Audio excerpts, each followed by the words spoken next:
class 7 ৰ অনুশীলনী 4.1 ৰ 1 নম্বৰ কোৱেশ্চনটো আমাক কি কৈছে তলৰ উক্তিবোৰ সমীকৰণত প্ৰকাশ কৰা একৰ একটো কি কৈছে এটা সংখ্যাৰ ছগুণৰ লগত 5 যোগ কৰিলে 35 পোৱা যাব এখিনি কোৱেশ্চন কৰিবলৈ তিনে সহজ যেতিয়া তুমি বুজি পাবা বুজি পালে এখিনি তিনে সহজ তথাপি বহুতখিনি লৰাছিলে এই কোৱেশ্চনবোৰ অলপ টান পায় বুজি নাপায় কাৰণে টান পায় আসলতে তে চাবা এটা সংখ্যা যেটো সংখ্যা নাজানা হেতু তোমালকে এটা চলক ধৰিলোৱা x y z এনেকুৱা আৰু t p যিকোনো ধৰণৰ এটা আমি ইংৰাজী এলফাবেট লব পাৰো লৈ পেলাই হেতু তুমি যেটো সংখ্যা বুলি কৈছে হেতু তাৰ ঠাইত হে ধৰিলোৱা সংখ্যাটো ধৰিলোৱা ইয়াত ধৰিলোৱা এটা সংখ্যাটো আমি x বুলি ধৰিলো তে কৈছে এটা সংখ্যাৰ ছগুণৰ লগত 5 যোগ কৰিলে আমি সংখ্যাটো ধৰি লৈছো x বুলি x তাৰ ছগুণ মানে কি পূৰণ কৰা হয় না x ক 6 পূৰণ কৰিলে ছগুণ হ'ব লগত 5 যোগ কৰিলে 5 টো যোগ কৰি দিলু কিমান পোৱা যায় 35 পোৱা যায় এটো হল তোমালোকৰ সমীকৰণ বুজি পালানে দুই নম্বৰটো কি কৈছে এটা সংখ্যাৰ 1/4 9 সমান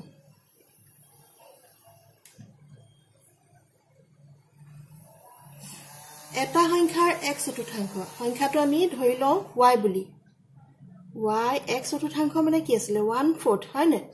4 ভাগৰ এভাগ মানে 1/4 9 সমান এটো কিমান হ'ব 9 সমান হ'ব বুজি পালানে সহজ হয় না 3 নম্বৰটো কি কৈছে এটা সংখ্যাৰ 5 গুণ 20তকৈ 5 বেছি এটো কেনেকৈ কৰিব লাগিব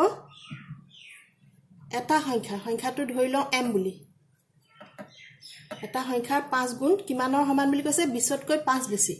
ইকুৱেল টু কিমান হ'ব 20তকৈ 5 বেছি বেছি মানে কি যোগ হয় না 20ৰ লগত 5 যোগ কৰি দিয়া তাৰমানে আমাৰ সমীকৰণটো কিমান হ'ব 5m = 25 এটো হল তোমালোকৰ সমীকৰণ 4 নম্বৰটো কি কৈছে 10 পাবলৈ এটা সংখ্যাৰ 7 গুণৰ লগত 3 যোগ কৰা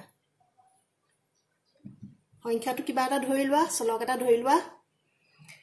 এটো x এ ধৰিছো এটা সংখ্যাৰ x ৰ 7 গুণৰ লগত x ৰ 7 গুণৰ লগত মানে হাতে পূৰণ কৰিব লাগিব 3 যোগ কৰা 3 যোগ কৰিলো এটা সংখ্যাৰ 7 গুণৰ লগত 3 যোগ কৰিলে আমি কিমান পাম 10 পাই 10 পাবলৈ এটা সংখ্যাৰ 7 গুণৰ লগত 3 যোগ কৰা বুজি পালানে আমাৰ একৰ 5 নম্বৰটো কি কৈছে এটা সংখ্যাৰ 1/5ৰ পৰা 4 বিয়োগ কৰিলে 2 পোৱা যাব সংখ্যাটো যিকোনো এটা চলক ধৰি লোৱা ধাৰণ চলকটো মই m বুলি ধৰিলো এটা সংখ্যাৰ 1/5 m ৰ 1/5 মানে কি 5টা ভাগৰ 1 অংশ 5 ভাগৰ 1 মানে হয় না m ৰ 1/5ৰ পৰা 4 বিয়োগ কৰিলে 4 বিয়োগ কৰি দিলু তেতিয়া আমি কিমান পাম 2 পোৱা যাব এটো হল তোমালোকৰ সমীকৰণ 6 নম্বৰটো কি কৈছে p ৰ 4 গুণ 20ৰ সমান ইয়াত চলক ধৰি লব নালাগে চলকটো আমাৰ p বুলি কৈয়ে দিছে হয় না p ৰ 4 গুণ p টো পাতি লোৱা p 4 গুণ মানে কি p ক 4 ৰে পূৰণ কৰিব লাগিব নহয় 4 * p p ৰ 4 গুণ 20ৰ সমান 4 * p = 20 এটো হল তোমালোকৰ সমীকৰণ উজু হয় না বুজি পালে তিনে উজু 7 নম্বৰটো কি কৈছে আমাৰ এটা সংখ্যাৰ 3 গুণৰ পৰা 1 বিয়োগ কৰিলে 2 হয় সংখ্যাটো ধৰি লও আমি x বুলি ধৰি লও সংখ্যাটো 3 গুণ মানে 3 * x সংখ্যাটো 3 গুণৰ পৰা 1 বিয়োগ কৰিলে 1 বিয়োগ কৰি দিও ইকুৱেল টু আমি কিমান পাম 2 হয় বুজি পালানে এটা সংখ্যাৰ যেটো আমি x বুলি ধৰি লৈছো তাৰ 3 গুণ মানে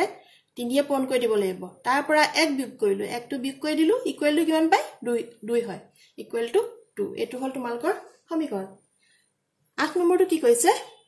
40 পাবলৈ এটা সংখ্যাক 10 ৰে হৰণ কৰি 10 বিয়োগ কৰা 40 পাবলৈ এটা সংখ্যাক মানে ইকুৱেল টু 40 হয় না 40 পাম আমি এটা সংখ্যাটো আমি যিকোনো এটা ধৰি লওঁ p p m যিকোনো এটা p বুলিয়ে ধৰিছো এটা সংখ্যা p বুলি ধৰি লৈছো তাক কি কৈছে 10 ৰে হৰণ কৰি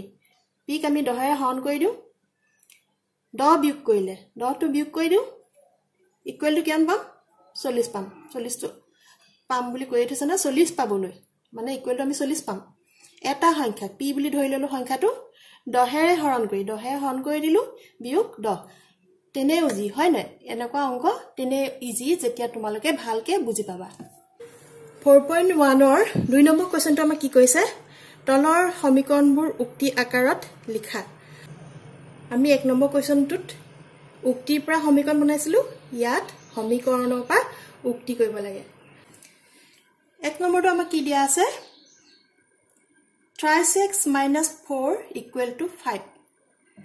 এই সংখ্যাটো উক্তি আকাৰত কেনেকৈ লিখিবা এটা সংখ্যা বুলিও কব পাৰা যে এটা সংখ্যাৰ 3 গুণৰ পৰা 4 বিয়োগ কৰি আমি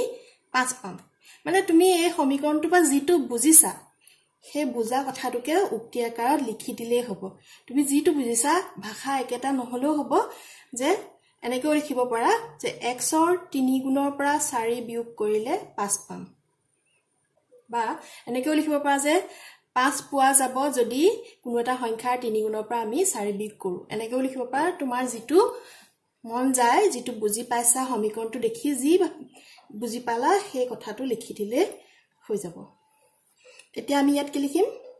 x নিলিখি কি লিখিব পাৰো এনেকৈ লিখো দিয়া x ৰ 3 গুণৰ পৰা 4 বিয়োগ কৰি 5 পাম বা এনেকৈ লিখো এটা সংখ্যাৰ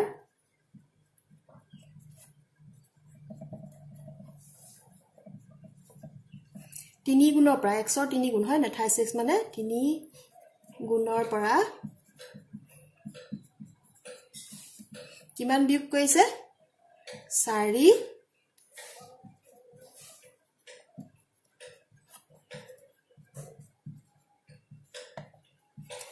এটা সংখ্যাৰ 3 গুণৰ পৰা 4 বিয়োগ কৰিলে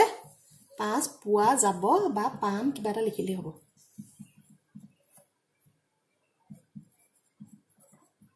বস হৈ গলে তো তোমালোকৰ আনসাৰ দুইটো কি কৈছে m/3 + 6 = 11 এতিয়া চাবা আমি যিকোনো সংখ্যাৰ 3টা ভাগৰ 1 হেতুক আমি কি বুলি কওঁ 1/3 হয় না এতিয়া উক্তি আকাৰ লিখিলে কি বুলি লিখিবা m ৰ 1/3 বা এটা সংখ্যা বুলি লিখিব পৰা m ৰ 1/3 লগত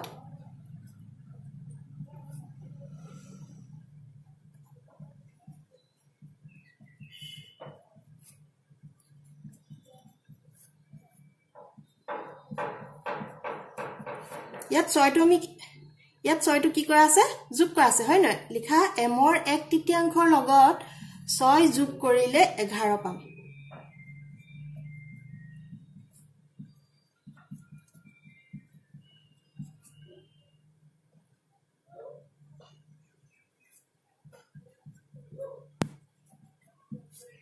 ইয়াত তোমালোকে m বুলি নকয় এটা সংখ্যা বুলি কলেও হ'ব বা m কলেও হ'ব বুজি পালা নহয় তিনে উজু হয় না 3 নম্বৰটো আমাক কি কৈছে 7 * p = 42 তোমালোকে জানা নহয় 7 আৰু p ৰ মাজত একো চিন নাই মানে কি হৈ আছে পূৰণ হৈ আছে হয় না একো চিন নাথাকিলে পূৰণ হৈ থাকে আনসাৰটো হ'ব p ৰ 7 গুণ 42 ৰ সমান হয় না বা এনেকৈ লিখিব পাৰা এটা সংখ্যাৰ 7 গুণ 42 ৰ সমান হেতে তেনেকৈ লিখো এটা সংখ্যাৰ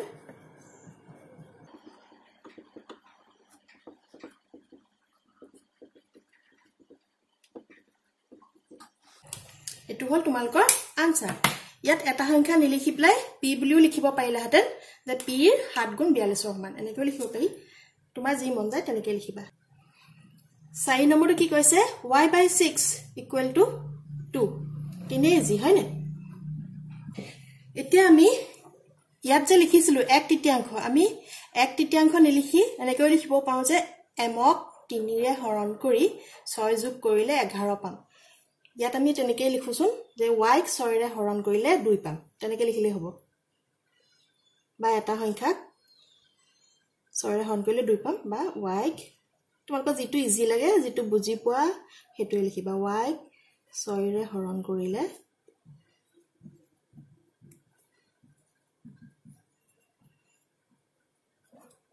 2 পাম বস হৈ গল এটো তোমালোকৰ আনসাৰ নিজে সমীকৰণটো দেখি যেনেকে মনলে আহে তেনেকে লিখি দিবা বস সমীকৰণটো খালি প্ৰকাশ কৰিব লাগিব 5 নম্বৰটো কি কৈছে আমাৰ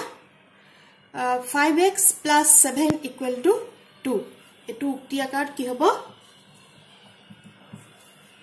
x ৰ 5 গুণৰ লগত 7 যোগ কৰিলে 2 পাম তেনেকে লিখি দিয়া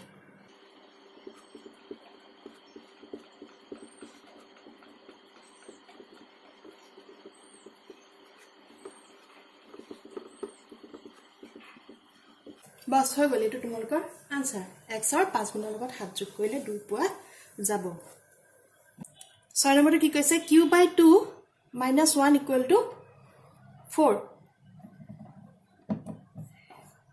q ক 2 ৰে হৰণ কৰি 1 বিয়োগ কৰিলে 4 পোৱা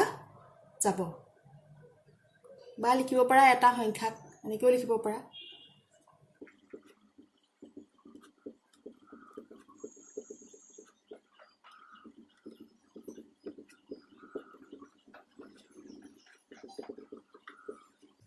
বুজি পালা নহয় 3 নম্বৰ কোৱেশ্চনটো কি কৈছে তলৰ উক্তিবোৰৰ পৰা এটাকৈ সমীকৰণ গঠন কৰা 3 একটোত কি কৈছে অনুপমা নিৰুপমা আৰু উপমাৰ বয়সৰ সমষ্টি 22 বছৰ অনুপমা নিৰুপমাতকৈ এবছৰ সৰু উপমা নিৰুপমাতকৈ 2 বছৰৰ ডাঙৰ নিৰুপমাৰ বয়সেৰে সমীকৰণ গঠন কৰা নিৰুপমাৰ বয়সেৰে সমীকৰণ গঠন কৰা মানে আমি যেটো চলক ধৰি লম হেতু নিৰুপমাৰ বয়স বুলি ধৰি লম আহাচোন আমি সমাধান কৰো ধৰা হল নিৰুপমাৰ বয়স x বছৰ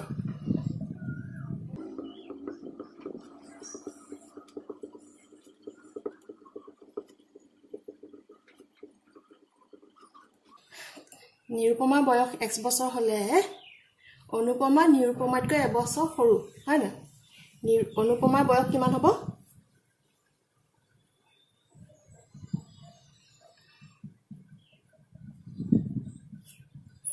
অনুপমাৰ বয়স হ'ব নিৰুপমাতকৈ এবছৰ সৰু মানে x - 1 বছৰ আকৌ উপমা কি কৈছে উপমা নিৰুপমাতকৈ 2 বছৰৰ ডাঙৰ উপমাৰ বয়স কিমান হ'ব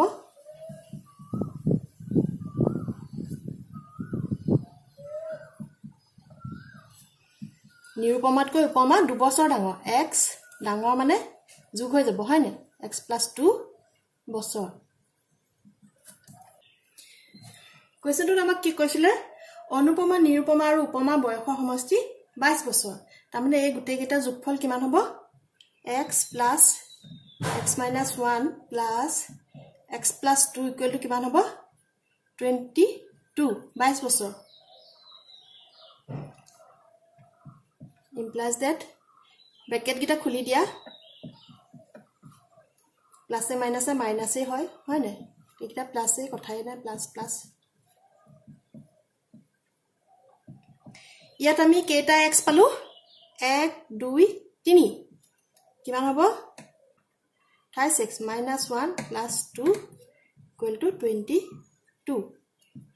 ইকুয়াল টু কিমান হ'ব 2 টো প্লাস হৈ আছে 1 টো মাইনাস হৈ আছে 2 পৰা 1 বিয়োগ কৰিলে আমি কিমান পাম 1 পাম হয় না ইকুয়াল টু 22 এটো হল তোমালোকৰ আনসাৰ তোমালোকে কিবা কোৱেশ্চন বুজি নাপালে বা মই কৈ দিব লাগিলে মোক কমেন্ট বক্সত কমেন্ট কৰিবা কিন্তু কোৱেশ্চনৰ নাম্বাৰ চেপ্টাৰ আৰু পেজ নাম্বাৰটো দি দিলে মই বুজি পোৱাত সুবিধা হয় এইকেইটা কোৱেশ্চনো মই এজনৰ অনুৰোধ কৰিছো 3 2 টো আমাক কি কৈছে অঞ্জনৰ ককাকৰ বয়স 72 বছৰ ককাকৰ বয়স অঞ্জনৰ বয়সৰ 7 গুণতকৈ 2 বছৰ বেছি এতিয়া আমি সমীকৰণটো গঠন কৰি দেখাব লাগে ধৰা হল অঞ্জনৰ বয়সটো আমি ধৰি লওঁ ধৰা হল অঞ্জনৰ বয়স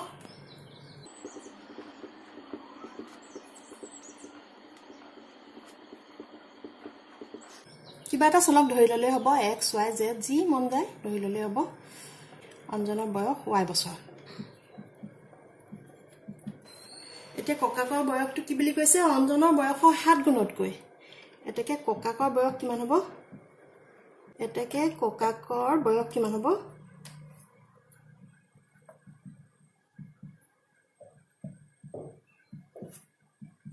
অঞ্জনৰ বয়সৰ 7 গুণতকৈ 2 বছৰ বেছি y 7 গুণ মানে অঞ্জনৰ বয়সটো y বছৰ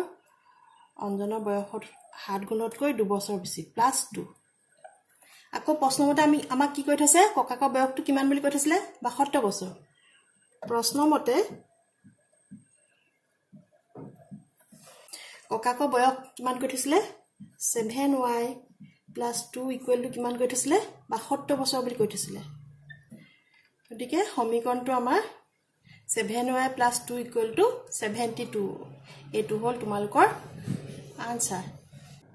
3 টো আমাক কি কৈছে এটা বৰ্গৰ পৰিসীমা 32 সেমি এটো সমীকৰণত প্ৰকাশ কৰিব লাগে তোমালোকে বৰ্গ চিনি পোৱা হয় না যেটো চতুৰ্ভুজৰ চাৰিডাল বাহুৱে সমান তাক কি বুলি কোৱা হয় বৰ্গ আৰু পৰিসীমা মানে জানা পৰিসীমা মানে কি এই চাৰি সীমাটো এই বৰ্গটো চাৰি সীমাটোক আমি কি বুলি কওঁ পৰিসীমা বুলি কওঁ যদি বৰ্গ এটা বাহু l হয় তেতিয়ালে পৰিসীমাটো কি হ'ব এই গুটেকিটা l এ হ'ব হয় না গুটেকিটা l পৰিসীমা মানে কি হ'ব এই গুটে চাৰিটা বাহু যোগ কৰি দিয়া হয় না পৰিসীমা মানে সাইডৰ এই সীমাটো এই মাজৰ অংশ নহয় এই সীমাটো এই চাৰি সীমাটো এটো হ'ব ইয়াৰ বৰ্গ পৰিসীমা সূত্ৰটো কি আছিল হয় না আমি এই গুটে চাৰিটা l যোগ কৰিলে হ'ব মনত পৰিলে নে বৰ্গ পৰিসীমা সূত্ৰটো কি আছিল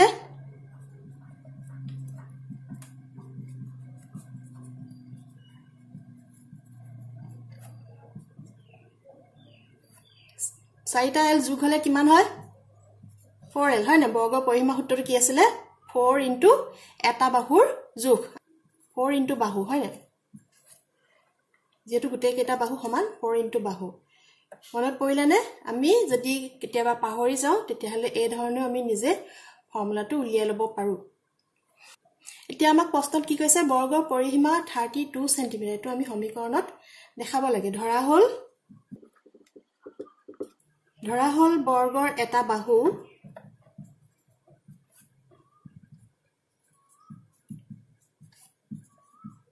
ইয়াত যিকোনো এটা ধৰি লব পাৰা চলক যিকোনো এটা ধৰিব পাৰা মই l বুলি ধৰিছো ধৰা হল বৰ্গ এটা বাহু l এটাকে প্ৰশ্নমতে পৰিসীমা কিমান আছিল 4 into এটা বাহু ইয়াত বাহুটো l বুলি ধৰিছো 4 into l equal to কিমান হ'ব 32 এটো হল তোমালোকৰ সমীকৰণ আমি ইনটু নিলিখি প্লা কেনেকৈ লিখো 4l equal to 32 একো চিন নাই মানে পূৰণ চিন থাকে মাজত এটো হল তোমালোকৰ আনসাৰ 3 আমাক কি কৈছে ৰমেনৰ দেউতাকে প্ৰতি কিলোগ্ৰাম 20 টকা দৰত আলু আৰু প্ৰতি কিলোগ্ৰাম 10 টকা দৰত পিয়াজ কিনিলে তেওঁ আলুৰ পৰিমাণ মানে পৰিমাণটো কিলোগ্ৰামত তেওঁ আলুৰ পৰিমাণতকৈ 1 কিলোগ্ৰাম কম পিয়াজ কিনাৰ পিছত বেপাৰীক 50 টকা দিলে সমীকৰণটো কি হ'ব নিজে কৰি দেখাব লাগে আসুন আমি সমাধানটো কৰো ধৰা হল আলুৰ পৰিমাণ x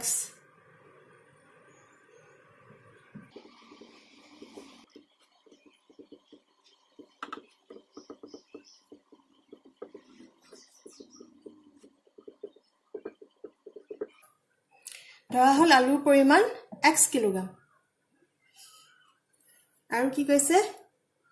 পিয়াজ কি হ'ব পিয়াজৰ পৰিমাণ কিমান হ'ব আলুৰ পৰিমাণতকৈ 1 কিলোগ্ৰাম কম পিয়াজৰ পৰিমাণ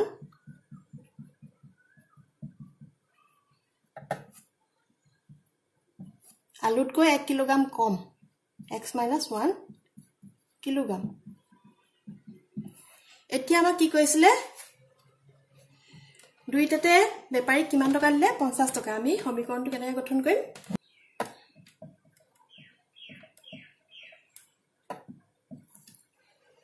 প্ৰশ্নমতে কি আছিল প্ৰতি কিলোগ্ৰাম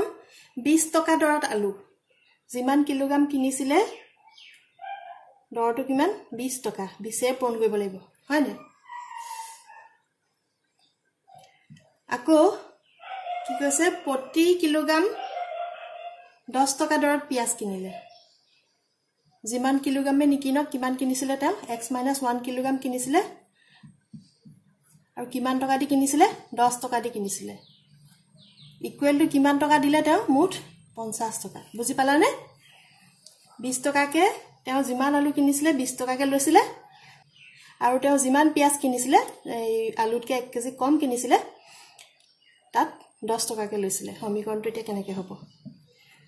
x * 20 মানে কিমান 20x plus x minus 1 into 10 10 into x minus 1 equal to 50 এটো হল তোমালোকৰ আনসাৰ ত্ৰিভুজৰ দুটা কোণৰ মাপ আটাইতকৈ সৰু কোণটোৰ যথাক্ৰমে দুগুণ আৰু তিনিগুণ ত্ৰিভুজৰ তিনটা কোণৰ মাপৰ সমষ্টি 180 ডিগ্ৰী এটো আমি সমীকৰণ আকাৰত দেখাব লাগে আহাচোন আমি সমাধান কৰো ধৰা হল সৰু কোণটোৰ যথাক্ৰমে দুগুণ আৰু তিনিগুণ আমি সৰু কোণটো ধৰি লওঁ ধৰা হল সৰু কোণটো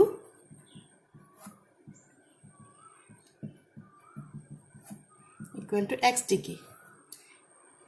বাকি দুটা কোণ কিমান হ'ব তেতিয়ালে এতেকে আন দুটা কোণ হ'ব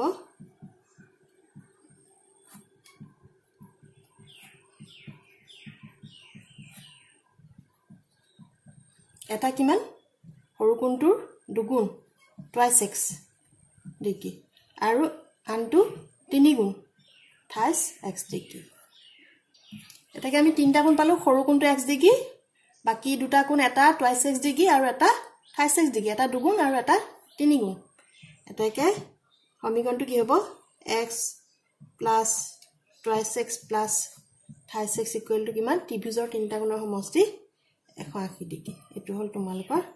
আনসাৰ 6 নম্বৰ কোৱেশ্চনটো আমাক কি কৈছে বন্ধনীৰ ভিতৰত থকা মানটোত সমীকৰণটো সিদ্ধ হয় নে নহয় কোৱা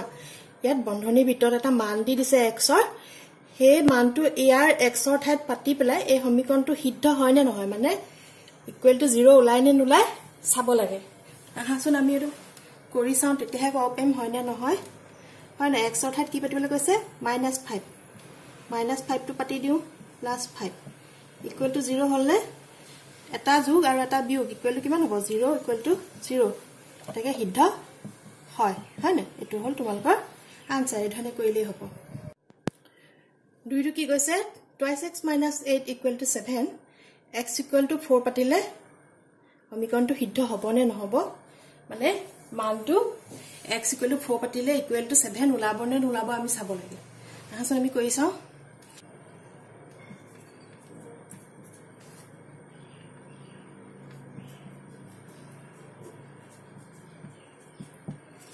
x equal to 4 পাতিলে আমি কি পাম সমীকৰণটোত 2 into 4 minus 8 equal to কিমান 8 minus 8 equal to 0 not equal to 7 ইয়াৰ আনসাৰটো লগত আমাৰ মিলা নাই গতিকে সমীকৰণ সিদ্ধ নহয় যদি আমি ইয়াত 7 পালোহেঁতেন তেতিয়াহলে কব পাৰিলেন সিদ্ধ হয় বুলি এতিয়া নাপালো গতিকে ই সিদ্ধ নকৰে মই তোমালোকক আটাইকেইটা কৈ নিদু যিকেইটা অলপ টান পাব পাৰা হেকিটা কৈ দিম বাকিকিটা একে ধৰণে উজু উজু হেকিটা তোমালোকে নিজে নিজে কৰিবা 3 নম্বৰটো কি কৈছে x/3 + 6 = 7 x = 3 পাতিলে এই সমীকৰণটো সিদ্ধ কৰে নে নকৰে আমি চাব লাগে x = 3 হলে সমীকৰণটো কি হ'ব x ৰ ঠাইত 3 পাতি দিয়া ইকুৱেল টু কিমান পাম আমি 3 3 এ হৰণ কৰিলে কিমান থাকে 1 যোগ 6 ইকুৱেল টু 7 যেটো আনসাৰটোৰ লগত মিলিছে গতিকে ই সিদ্ধ কৰে মানে x = 3 টোৱে সমীকৰণটো সিদ্ধ হয় এটো হল তোমালোকৰ আনসাৰ 4 টো কি কৈছে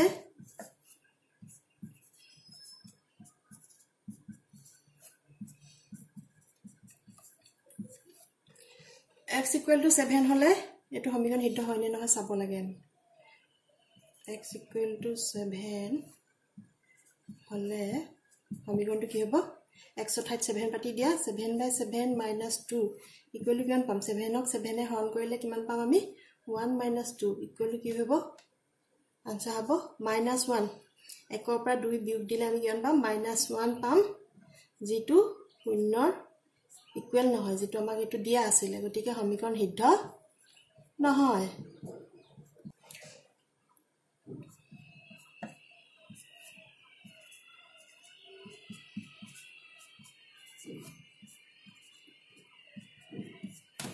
বাকি কেইটা পাইবা x ৰ ঠাইত তেনেকে x ৰ মানটো পাতি দিবা যেটো দিয়া আছে বাকি আনসাৰটো মিলছে না চাই পেলাই কৰিলে হ'ব বাকিটা উজু পাইবা এই মই 10 নম্বৰটো কৰি দিছো x equal to 1 হলে আমাৰ সমীকৰণটো কি হ'ব x ৰ ঠাইত 1 পাতি দিয়া 1/8 plus 4 1/8 plus 4 মই পকেটটো কৰি চাও এটো ভগ্নাংশ যোগ বিকলে গুছি আহিলে 1/8 4 তলত একো নাই মানে কি 4 তলত একো নাই মানে কি 4 তলত 1 এটা আছে হয় না এতিয়া আমি এটো 8 কৰি ল'ব লাগিব সঠিক ভগ্নাংশ কৰি ল'ব লাগিব হৰ দুটা একে কৰি ল'ব লাগিব 1 into 8 4 into 8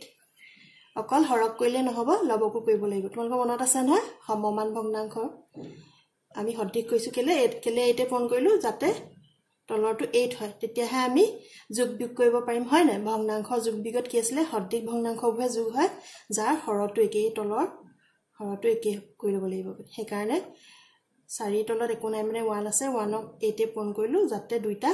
একে একে হয় অবিলুকলটো কিমান হ'ব 1/8 plus 8 আচ্ছা ইগুণ কিমান 32 গতিকে এটো আমাৰ আনসাৰটো 9 নহয় not equal to 9 ঠিক আছে সমীকৰণ সিদ্ধ নহয় 5 নম্বৰটো কি কৈছে বন্ধনীৰ ভিতৰত থকা মানটো সমীকৰণটো এটা সমাধান হয় নে নহয় পৰীক্ষা কৰা এই আগৰ 4 নম্বৰটো হৈতে একে x equal to 1 পাতিলে এই সমীকৰণটো সিদ্ধ হয় নে নহয় চাব লাগে মানে x equal to 1 পাতিলে equal to 7 উলাই নে নুলাই চাব লাগে যদি 7 উলাই তেতিয়াহলে সমীকৰণটো সিদ্ধ হয় বুলি ক'ব পাৰিম আৰু যদি 7 নুলাই তেতিয়াহলে সমীকৰণটো সিদ্ধ নহয় বুলি ক'ব পাৰিম এতিয়া আমি চাওঁছো না x equal to 1 হলে কি হ'ব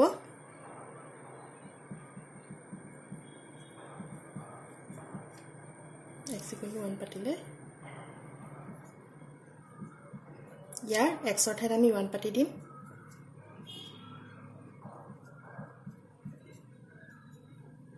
4 যোগ 3 কিমান 7 এটো আনসাৰটো একে একে মিলিছে হয় না এটাকে সমীকৰণটো সিদ্ধ হয় এটাকে x equal to 1 এটা সমাধান হয়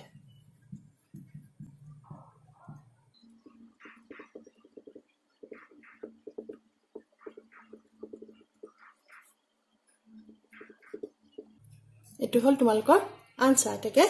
x equal to 1 সমীকৰণটো এটা সমাধান হয় এটো হল তোমালকৰ আনসাৰ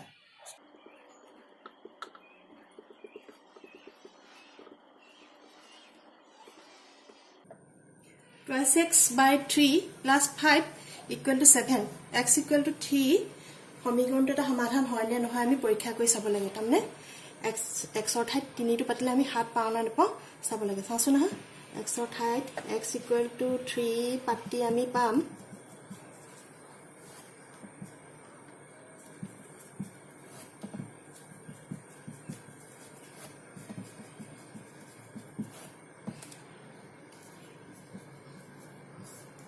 x ৰ ঠাইত 3 পাতি দিও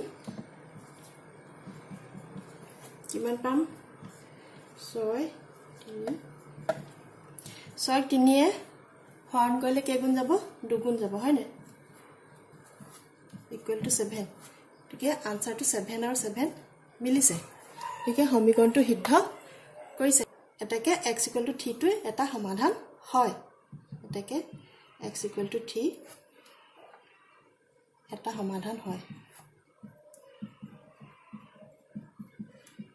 সমীকৰণটো এটা সমাধান হয় এনেকৈ লিখি দিবা 3 নম্বৰটো কি কৈছে x - 4 = 1 x = 3 টো এটা সমাধান হয় নে নহয় পৰীক্ষা কৰি চাব লাগে x = 3 পাতিলে আমি পাম x ৰ ঠাইত 3 পাতি দিয়া 3 - 4 = কিমান হ'ব -1 যেটো ইয়াত কি আছিল 1 আছিল আমি আনসাৰটো কিমান পালো -1 পালো 3 কে 3 পৰা 4 বিয়োগ কৰিলে আমি কিমান পাম -1 পাম হয় নে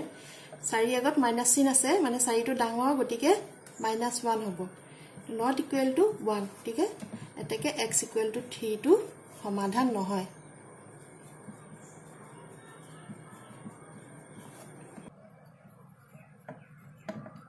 এটাকে x = 3 টো সমীকৰণটো এটা সমাধান নহয় এনেকে লিখি দিবা এই ধৰণে তোমালোকে ইয়াৰ বাকি কেইটা কোৱেশ্চন কৰিব পাৰিবা উতে কেইটা উজুৱে সমাধান হয় নে নহয় যদি ইকুৱেল টু যেটো দিয়া থাকে হেতু উলালে সমাধান হয় নুলালে সমাধান নহয় ইয়াত এতিয়া আমাৰ উলাব লাগিছিল 1 উলালে -1 গতিকে x = 3 টো সমাধান নহয় এই ধৰণে তোমালোকে বাকি কেইটা কৰি পেলাবা একে উজু তিনে উজু এটা 6 নম্বৰটো কি কৈছে আমাৰ x ৰ ঠাইত বিভিন্ন মান বহুৱাই সমাধানৰ চেষ্টা কৰা ভুল আৰু চেষ্টা পদ্ধতি তাৰমানে তোমালোকে ইয়াত x ৰ ঠাইত বিভিন্ন মান পাতি চাই কোনটো সমাধান হ'ব এটো উলিয়াব লাগে তুমি x ৰ ঠাইত যিকোনো সংখ্যা পাতি তোমাৰ মনলৈ কি আহিছে হেতু পাতি = 11 কোনটো হ'বগে হেতু চাব লাগে তাৰছত আমি সমাধানটো কৰো এতিয়া 5 আছে যোগ 5 = 11 হ'ব লাগে হয় নে তাৰ মানে 5 ৰ লগত আমি কি যোগ কৰিলে 11 পাম 5 ৰ লগত কি যোগ কৰিলে 11 পাম 6 যোগ কৰিলে 11 পাম গতিকে আমি 2 লগত কি পূৰণ কৰিলে 6 পাম এই ধৰণে তোমালোকে চিন্তাটো কৰিবা আমি 2 লগত 3 পূৰণ কৰিলে 6 পাম হয় নে x = ডাইৰেক্ট 3 বুলি ধৰি দিছো x = 3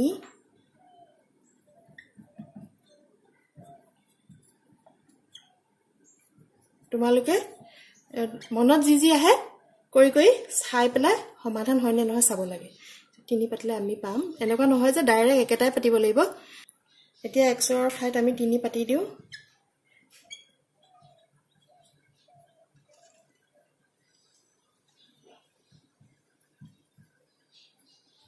এই সমীকৰণটো সিদ্ধ কৰিছে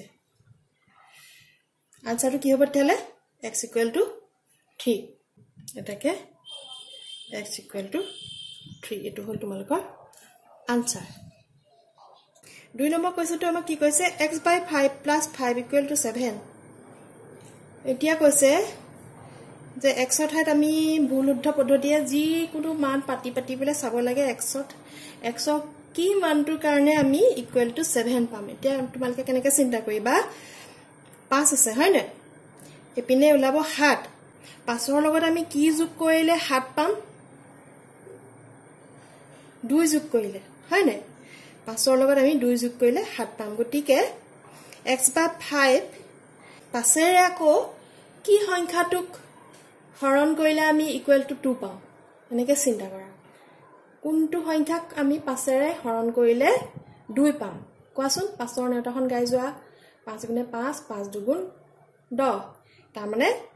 আমি x ৰ ঠাইত যদি 10 পাতো x = 10 পাতি আমি পাম